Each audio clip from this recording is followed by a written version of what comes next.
Bun venit la Casă, sunt Ani și astăzi voi lucra la acest Ferrari 488 Pista. Este mașina cu cel mai puternic motor V8 din istoria maranelă.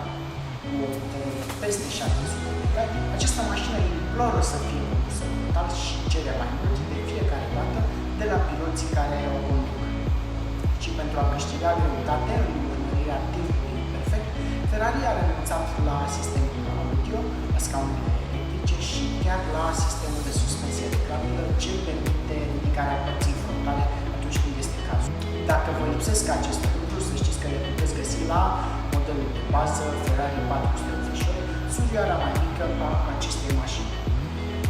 Ferrari 488 Pista a fost produs în ediție limitată, s-au produs mai puțin de 1500 de mașini și